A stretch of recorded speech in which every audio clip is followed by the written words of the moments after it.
We're here in Niagara Falls for the torch relay for the Niagara 2022 Canada Summer Games, and there's a lot of people here running today for someone special.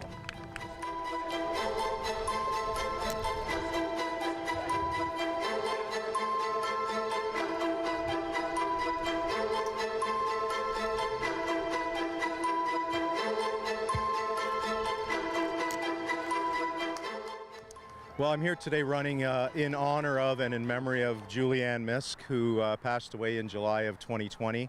I am confident that if Julianne was still with us, the athlete that she was and the character that she had, that she would be here as a torchbearer today. So I'm certainly not taking her place, but I'm running in her honor. Well, Julianne was an athlete herself, and she was a runner. She competed at many different events.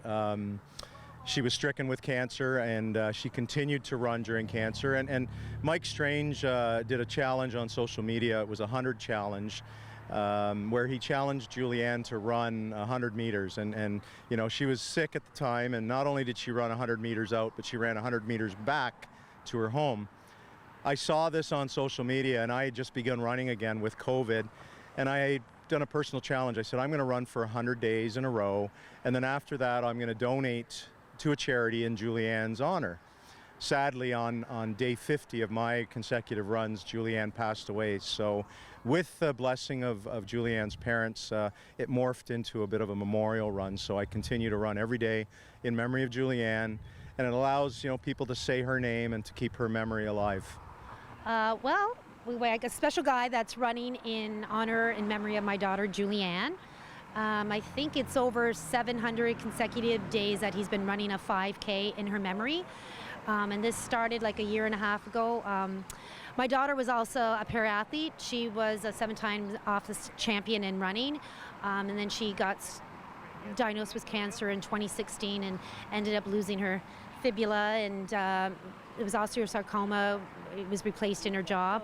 Now what we do, me and Rich, is every 25th of the month, because Julianne passed away sadly on July 25th, 2020. So I meet with him on the 25th. We pick a charity, and through Julianne's selling of Julianne's courage bracelets, which she designed, I give him money for a charity to put towards. So when this came about, what better guy to nominate to run, and he got chosen. So that's why I'm here today, to run behind him, and we're doing this for Julianne. And I know she's going to be the wind beneath our heels and behind our back, so I'm really excited. And I'm just so honored to have family and friends, Julianne's friends and family, here running with me, and I'm just honored to be a torchbearer today. So Rich, you're also running, but you're also helping support someone here today. Tell us about that someone special. Yeah, well, we've got runners, we've got rollerbladers, and some walkers that are with us today, but we've got a special guest. We've got Tasha Krochuk.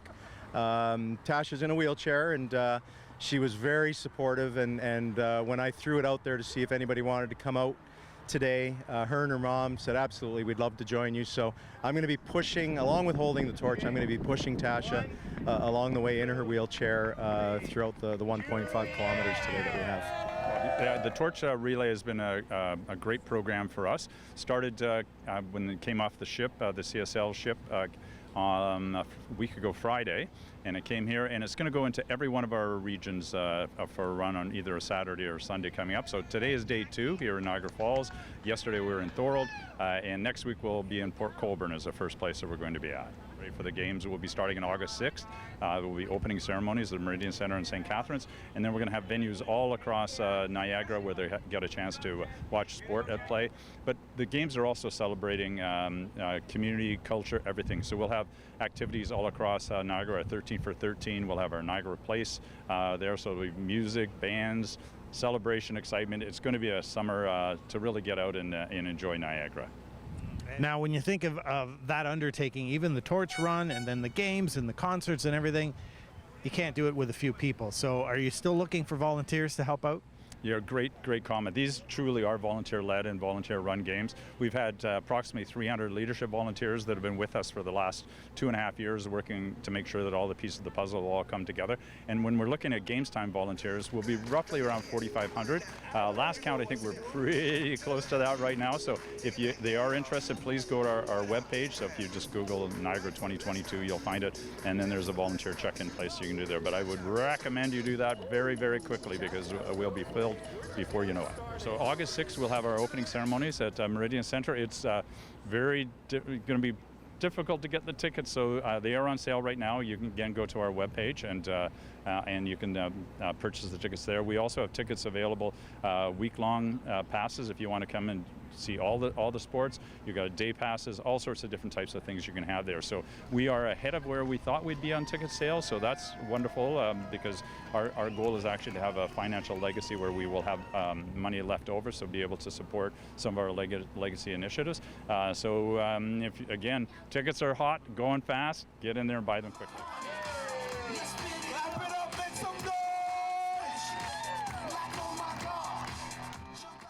The Torch Runners are back. Make sure to go online and get your tickets, because you don't want to miss the games. Reporting for The Source, I'm Bob Summertime Romeo.